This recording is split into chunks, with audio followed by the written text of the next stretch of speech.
If feeling is the secret was Neville Goddard's most famous teaching, the power of awareness was his most complete one. Published in 1952, it is the book Neville recommended people read after they had absorbed all of his other writings, because the power of awareness goes deeper than any of his other works. It does not just teach manifestation, it teaches you who you actually are. Neville's central claim in this book is so radical that it shocks most modern readers when they first encounter it.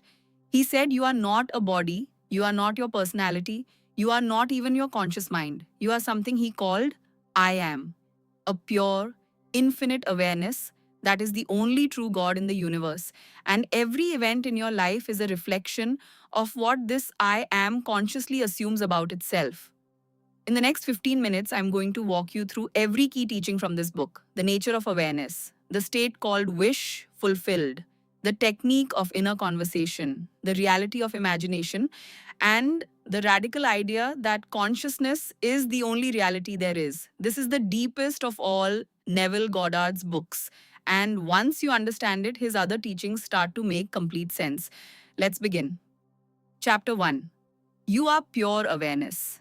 Neville opens the power of awareness with a question. Who is the I that is reading these words? Most people would answer with their name, with their job, with their personality, with their body. Neville said all of these answers are wrong. Your name was given to you. It is not who you are. Your job is something you do. It is not who you are. Your personality is a collection of habits formed in childhood.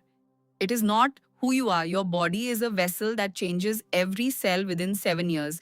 It is not who you are. So who or what is the I that has been moving through all of these layers all your life? Neville said it is awareness itself, pure, formless, eternal awareness. And he said this awareness has one defining characteristic. It can say, I am. He believed this is what the Bible means when God says, I am that I am. Not a man in the sky, the pure self-awareness in every human being. The same I am that is in you was in Moses, in Jesus, in Buddha, in every saint and every sinner. There is only one I am, and it is wearing billions of different costumes called bodies. Why does this matter for manifestation? Because Neville said the I am is the only creative power in the universe. Every word that comes after the I am, you are wealthy, you are loved, you are sick, you are stuck, you are free, becomes the actual nature of your experience. The I am cannot lie. Whatever it claims as true becomes true. And the most powerful realization of your life will be the day you understand that you are the I am and you have been claiming the wrong things about yourself for years. Chapter 2. The state called wish fulfilled. Neville taught that there are two ways to live. You can live from the state of wanting something, or you can live from the state of already having it. He called the second state wish fulfilled. Most people live in the wanting state without realizing it. They think about what they want, they affirm it, they visualize it, they pray for it. But underneath all of that, they still feel the lack. They still feel the wanting. And that feeling of wanting is what perpetuates the lack. Neville said you must move from the wanting state to the wish fulfilled state, and you must do this before the actual outcome arrives. Most people get this backwards. They think when I have the money, I will feel rich. Neville said no. You must feel rich first and then the money arrives. He gave a specific test. Imagine you already have what you want. Now ask yourself, how do you feel? What do you see? What do you do differently? What thoughts naturally fill your mind? What conversations would you have? What would your morning routine look like? Spend time inhabiting that state, not for 1 minute, for long periods of time. Neville said the longer you can stay in the wish-fulfilled state, the faster the outer world reorganizes to match it. He said this is not visualization. Visualization is a mental picture. Wish fulfilled is a felt reality. It is the difference between watching a movie and being in the movie. When you are in the wish fulfilled state, you stop wanting because you already have. The wanting collapses. And when the wanting collapses, the universe stops withholding. Neville said, the moment you fully accept that you already have it, the outer world has no choice but to confirm it. Your only job is to stay in the state, even when nothing on the outside has changed yet. Chapter 3. Inner conversations shape outer reality. This may be the most practical teaching in the entire book. Neville said your outer life is a precise reflection of your inner conversations. Inner conversations are the silent dialogues that run through your mind all day long. The little comments, the complaints, the replays of arguments, the rehearsals of future conversations. Most people are completely unconscious of their inner dialogue. They don't realize how many times a day they say to themselves, I'm not good enough, I'm tired, people are difficult, money is hard, things never work out for me. These quiet sentences are not innocent. Neville said they are spells. They are programming the I am, and the I am is producing your life around them. Your inner conversation is your true prayer. Your spoken words and your formal affirmations have far less power than the silent dialogue you carry on with yourself all day long. Neville gave a precise instruction. From now on, monitor your inner conversations the way a parent monitors a small child. When you catch yourself saying something negative about yourself, gently stop. Replace the sentence with the inner conversation of the person you want to become. What does that person say to themselves?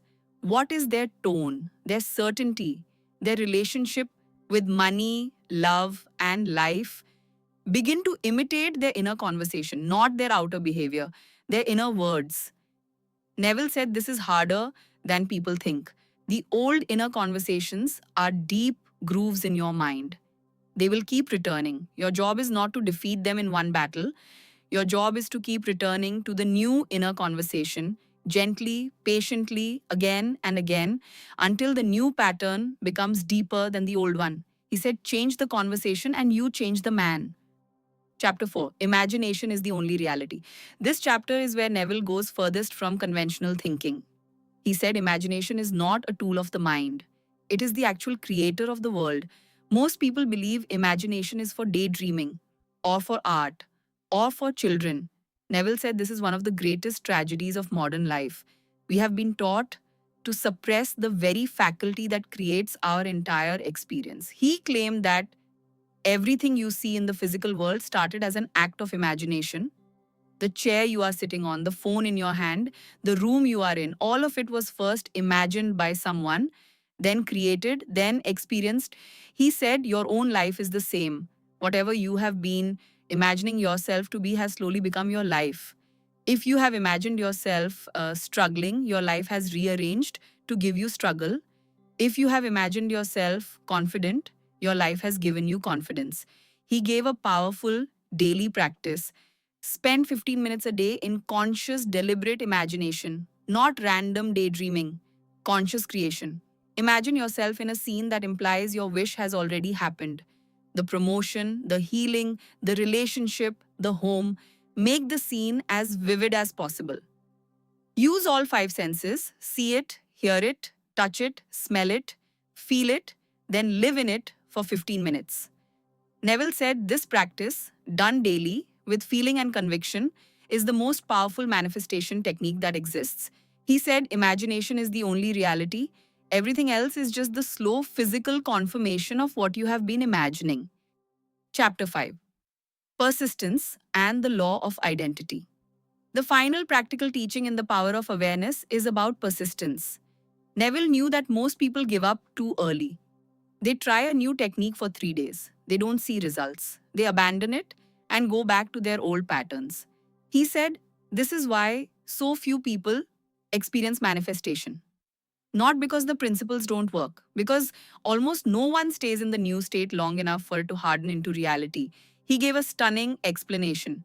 He said your current life is a hardened version of years of past assumptions. To change it, you must hold a new assumption long enough for it to harden in the same way. This usually takes weeks or months, not days. Neville called this the law of identity. Your life always reflects your settled sense of identity. The key word is settled. Not what you wished for, not what you affirmed once. Your settled, automatic, default assumption about who you are. And the only way to change this is repetition. Day after day after day. Holding the new self-image, speaking new inner conversations, living from the wish, fulfilled state, even when nothing has changed yet on the outside, especially when nothing has changed on the outside. Because the period before the change is the period that proves whether you have actually shifted identity or were just playing pretend. Neville said the people who make it through this gap are the ones who experience the impossible. The people who turn back are the ones who say this stuff doesn't work. He said the difference between the two groups is rarely talent or worthiness, it is persistence.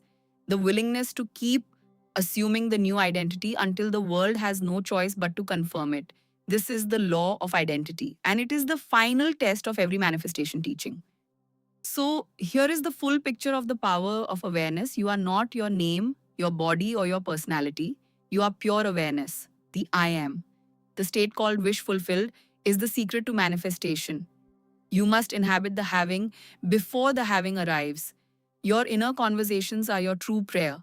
They are the spells that program your life. Imagination is not a toy, it is the only reality.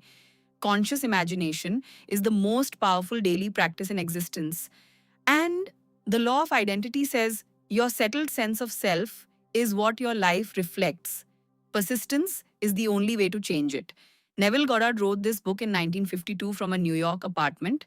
He believed every word of it, and he said anyone who applied these teachings consistently for 30 days would not recognize their own life. The Power of Awareness is the deepest of all Neville's books. The other books give you techniques. This book gives you the worldview. Once you see yourself as the I am, the techniques in his other books become natural extensions. You no longer have to remember to apply them. You become someone for whom they are the default. Your only job is to remember who you really are and to stop claiming the wrong things about yourself. Follow Bliss Minds for more book summaries that change how you think. One quick thing before you go, if this summary helped you, I have a beautiful PDF version with all the key insights from this book. To get it completely free, comment the word summary below this video. Then send a quick email to blissmindslife@gmail.com with the name of the book you want. We'll send you the PDF within 24 hours. No catch, no newsletter spam, just the value. Now go apply what you learned